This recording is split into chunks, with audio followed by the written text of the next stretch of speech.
All right, good evening, YouTube.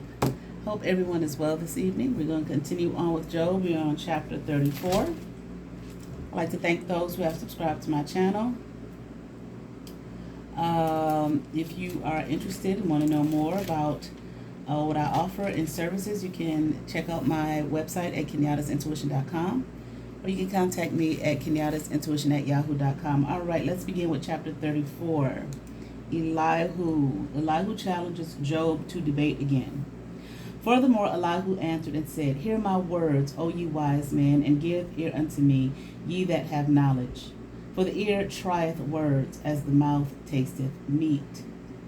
Let us choose to us judgment. Let us know among ourselves what is good. Okay? He's saying, listen to what he has to say, basically, okay? You are wise men, all right? Let the ear trieth the words, for the ear trieth the words. Let me see.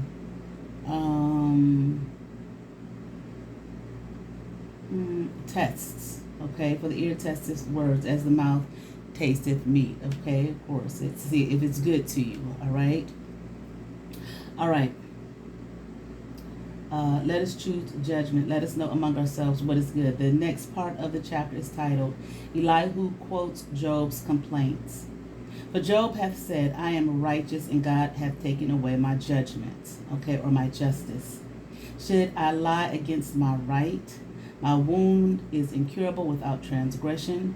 What man is like Job, who drinketh up scorning like water? Okay. Let's see.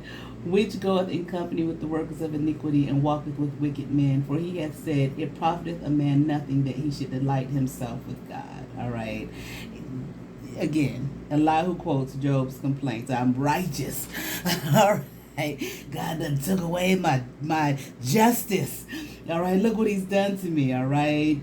What man is like Job? You know, we are in these situations and, feel sorry for ourselves. Like, I'm the only one going through this, All right.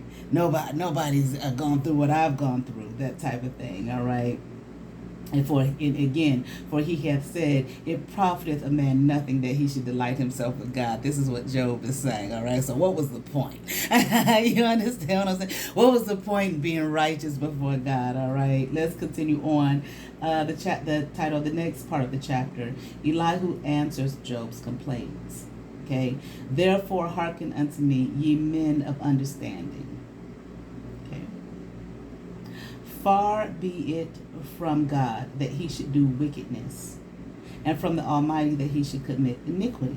Okay, far be it from God to do these types of things. Okay, God is not going to be wicked. Okay, and commit iniquity. Okay, for the work of a man shall he render unto him. All right, let me see. Shall he repay him, in other words, and cause every man to find according to his ways. Okay, so, God is going to give you, okay, whatever you deserve, okay, based off your works. All right, will reward you based off your works, okay, and your ways. Yea, surely God will not do wickedly, neither will the Almighty pervert a judgment. All right, again, God was, not going to do what's wicked, and he's not going to mess up a judgment. All right, either. Okay, he's going to repay you for your ways and your works. All right, righteously, basically, is what Elihu is saying. Who have given him a charge? Who have given him a charge over the earth, or who have disposed the whole world? Okay.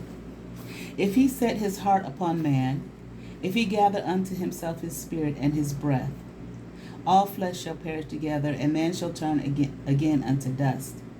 If now thou hast understanding, hear this. Hearken to the voice of my words. Shall even he that hateth right govern, and wilt thou condemn him that is most just? It is fit to say to a king, thou art... Is it fit to say to a king, thou art wicked, and to princes, ye are ungodly? How much less to him that accepteth not the persons of princes, nor regardeth the rich more than the poor? For they are all the work of his hands. In a moment shall they die, and the people shall be troubled at midnight and pass away. And the mighty shall be taken away without hands. For his eyes are upon the ways of man, and he seeth all his goings. There is no darkness, no shadow of death, where the workers of iniquity may hide themselves. Right? For he will not lay upon man more than right, that he should enter into judgment with God. He shall break in pieces mighty men without number, and set others in their stead. Therefore he knoweth their works, and he overturneth them in the night, so that they are destroyed. He striketh them as wicked men in the open sight of others, because they turned back from him, and would not consider any of his ways.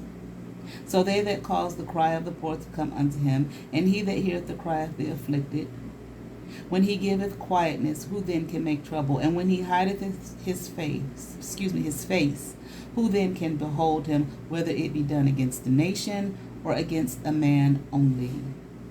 That the hypocrite reign not, lest the people be ensnared. Surely it is meet to be said unto God, I have borne a chastisement, I will not offend any more.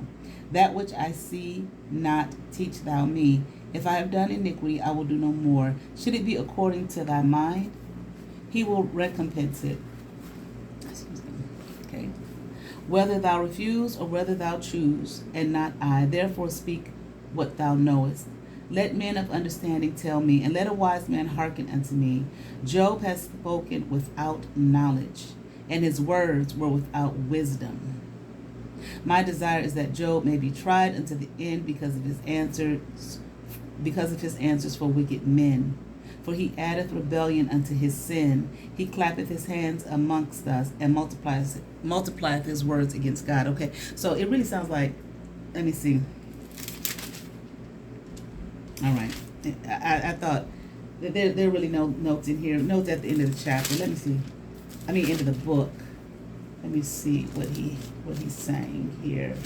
It just sounds like he's basically agreeing with the other man that, not only have you done something to bring this on you, Job, okay, but you accusing God, okay, so you're bringing even more a judgment to yourself. You're accusing God of doing some wicked things, okay, it's doing something unjust to you and wicked to you, so on and so forth, okay, without what am I trying to say here? Without really looking at yourself or being honest that you obviously have done something, okay, to cause this calamity to befall upon you in your life. All right. Let me see something here. What chapter was that? 34.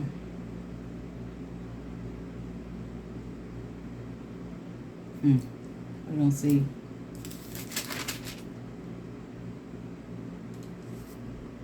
Okay, basically, let me see. All he has here for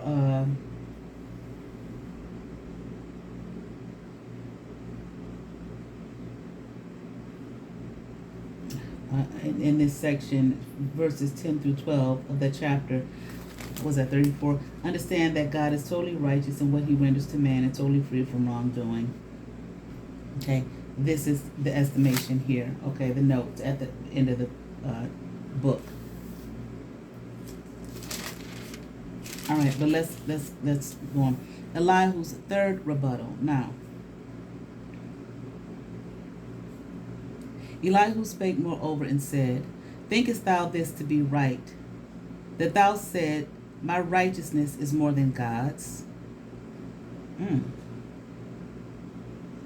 so this is what Elihu has been hearing Job say, that his righteousness is more than God's, because Job is, accusing God of bringing this calamity onto him, and that he's been innocent and righteous and upright and perfect.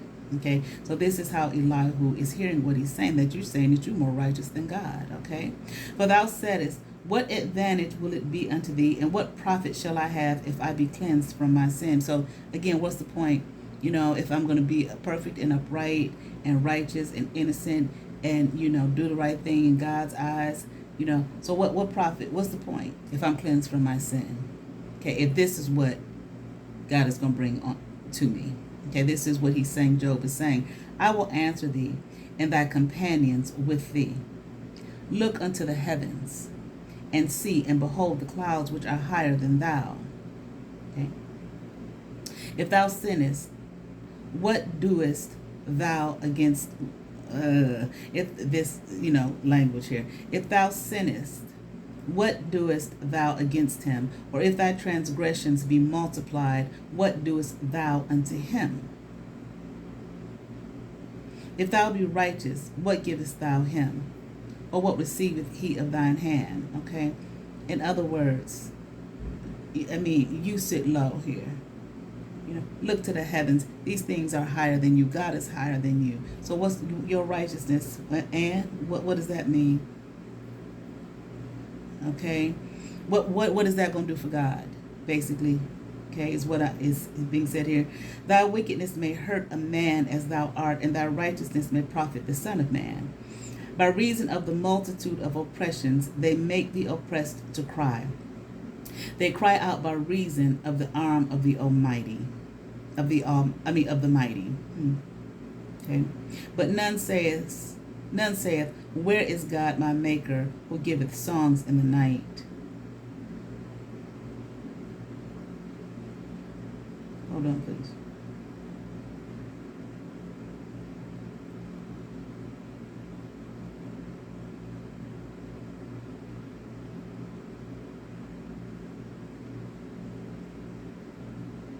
All right. Who teacheth us more than the beasts of the earth, and maketh us wiser than the fowls of heaven? There they cry, but none giveth answer, because of the pride of evil men. Surely God will not hear vanity, neither will the Almighty regard it. Okay, all your complaining here. Okay, none. I'm trying to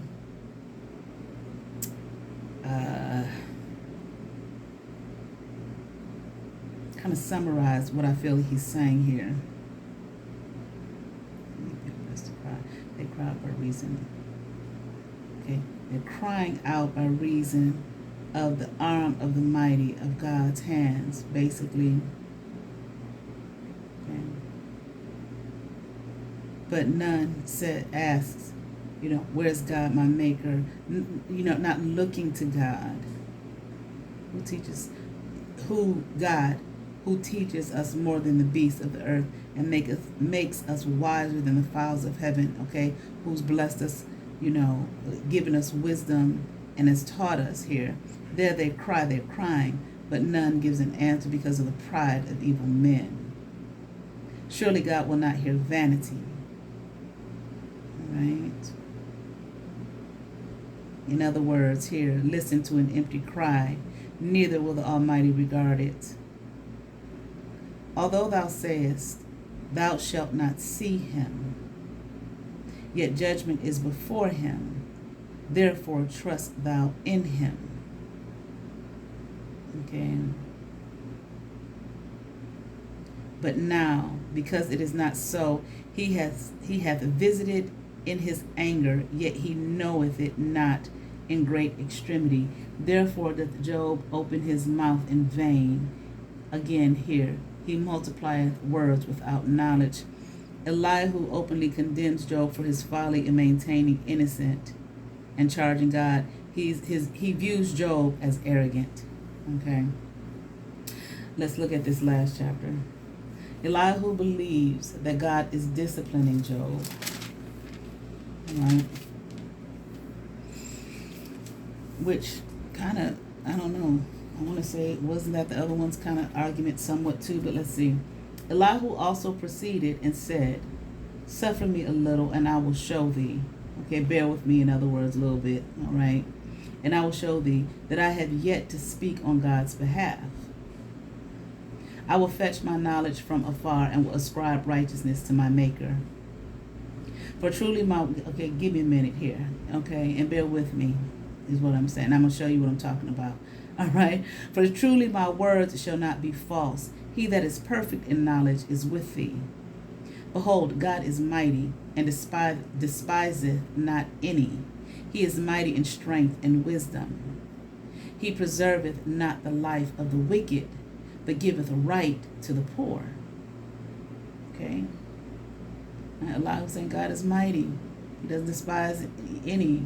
He's mighty in strength. He is mighty in wisdom. And he does not preserve the life of the wicked. Remember, earlier Job, that was one of Job's complaints, The wicked, they're doing just fine. Okay? More than fine. They're prospering. Okay? But Elihu was saying, no, he giveth right to the poor. He withdraweth not his eyes from the righteous. Okay? But with kings are they on the throne. Yea, he doth establish them forever, and they are exalted. Okay? They are exalted. The righteous are exalted. This is what Elihu is believing and saying. This is who and what God does. His eyes are on the righteous. Okay, he doesn't turn his back on them. And if they be bound in fetters, let me see what fetters are, chains, and be holden in cords of affliction, then he shows them their work and their transgressions that they have exceeded. Okay, okay. So if you are in some kind of situation, if you are bound as you are, okay, if you are afflicted as you are, Job, okay, then God's going to show you what you've done. Okay, He's going to show you your transgressions.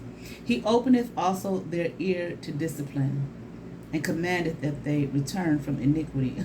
Okay. Discipline. Okay. He opens your ear to discipline and commanded that they return from your sin, from your transgressions, from your iniquity. If they obey and serve him, they shall spend their days in prosperity and their years in pleasures.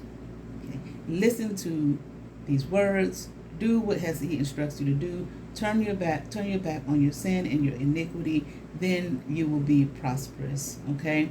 But if they obey not, they shall perish by the sword, and they shall die without knowledge. But if you don't do it, okay, you will perish, and you will die without knowledge.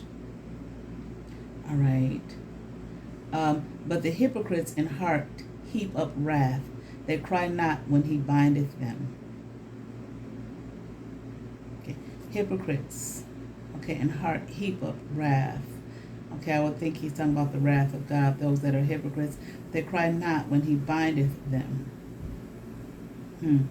They die in youth, and their life is among the unclean. He delivereth the poor in his affliction, and openeth his ears in oppression. Even so would he have removed thee out of the straight into a broad place where there is no straightness, and that which should be set on thy table shall be full of fatness. All right. Let's see. But thou hast fulfilled the judgment of the wicked. Judgment and justice take hold on thee. Because there is wrath, beware lest he take thee away with his stroke. Then a great ransom cannot deliver thee. Okay, so be careful here. What he's saying, okay, of the wrath of God. And when the wrath of God come down on you, ain't nothing you can do, basically. All right.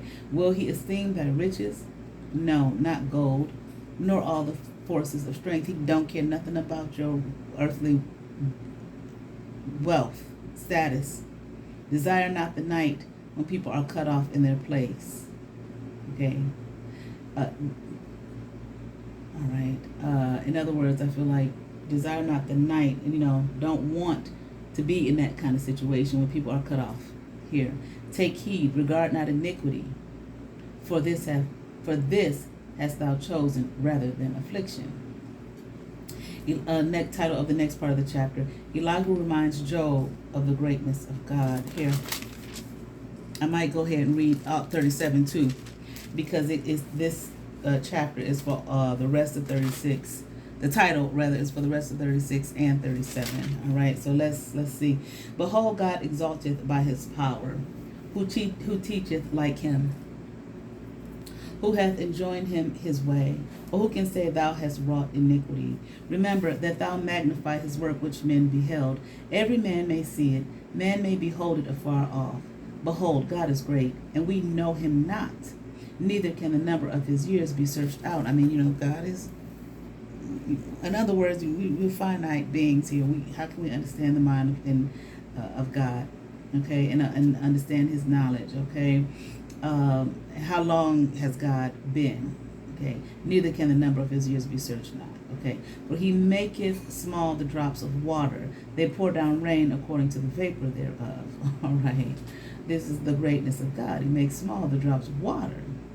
Okay, water, through rain, which the clouds do drop and distill upon man abundantly.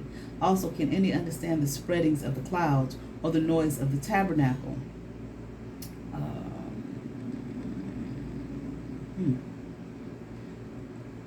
The thunder, basically, the noise of the tabernacle, thunder, okay?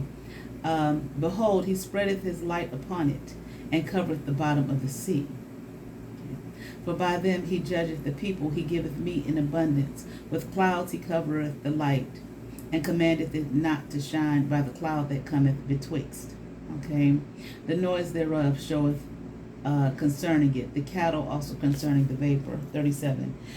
At this also my heart trembleth, and is moved out of his place. Hear attentively the noise of his voice, and the sound that goeth out of his mouth.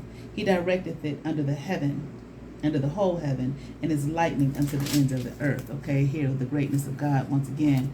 After it, that you don't do, that we don't do, in other words. Okay, we don't have the ability or anything to do the great things here that Elihu is speaking of that God does. Okay, after it a voice roareth, he thundereth with the voice of his excellency, and he will not stay them when his voice is heard. God thundereth marvelously with his voice. Great things doeth he, which we cannot comprehend. For he saith to the snow, Be thou on the earth. Okay? Likewise to the small rain, and to the great rain of his strength. He seals up the hand of every man, that all men may know his work. Then the beasts go into dens, and remain in their places. Okay? Okay. Out of the south cometh the whirlwind, and cold out of the north. By the breath of God frost is given, and the breath of the waters is straitened. Also by watering he wearieth the thick cloud. He scattereth his bright cloud. And it is turned round about by his counsels, that they may do whatsoever he commandeth them upon the face of the world in the earth. He causeth it to come whether for correction, or for his land, or for mercy. Hearken unto this, O Job. Stand still and consider the wondrous works of God. Dost thou know when God disposed them, and caused the light of his cloud to shine? Dost thou know the balancing of the clouds, the wondrous works of him which is perfect in knowledge? Okay, Job, do you know this? These things about God, or these things that God does, or how he does them? How thy garments are warm when he quieteth the earth by the south wind. Hast thou with him spread out the sky which is strong, and as a molten looking glass? Teach us what we shall say unto him, for we cannot order our speech by reasons of darkness. Okay, so tell us what we're supposed to say to God, Job. Shall it be told him that I speak? If a man speak, surely he shall be swallowed up. And now men see the bright light which is in the clouds, but the wind passeth and cleanseth them. Fair weather come out of the north, which God is terrible majesty. Touching the Almighty, we cannot find him out. He is excellent in power, and in judgment, and in plenty of justice. He will not afflict. Men do therefore fear him. He respecteth not any that are wise of heart. Okay, that fear is like that reverence here. Okay. All right, now let's see what these notes are. In his concluding speech, Elihu emphasizes God's awesome power in order to establish that no one is ever justified in disputing him. All right. Based off of what we just read, the awesomeness of God, all this greatness of God that Elihu was talking about. Okay. That Job, we don't have the ability or the greatness to this degree. Okay. With this infinite deity here that we serve, that we worship, okay, that we bow down to. All right, this is here, okay, and what he's saying to him, okay. The causes, the nature and earth and blah, blah, blah, blah, blah, blah, blah. Okay, I just read it all, okay. He appeals to nature as proof of God's wisdom. This is what he uses nature for an example, in other words. He summons to Job, his summons to Job is to fear God, Okay, his main contribution lies in turning the focus toward educational rather than retributive suffering. Okay, kind of the same along the lines, same lines as his friends in a sense. Okay, but here's more educational. There's more about retribution. Okay, boom. All right, now next. Okay, we only got a few more chapters here. Now when we go on next time, I get into this chapter 38, and then we will be done with Job, because I'm gonna read it. I might as well read all of it at that point. Okay. Here come God is about to talk in chapter 38. Okay. He done sat back and listened to all of this. Now we're gonna see what God has to say about it. All right, what God has to say to Job about it. All right. All right. Thank you. Y'all be blessed. Peace.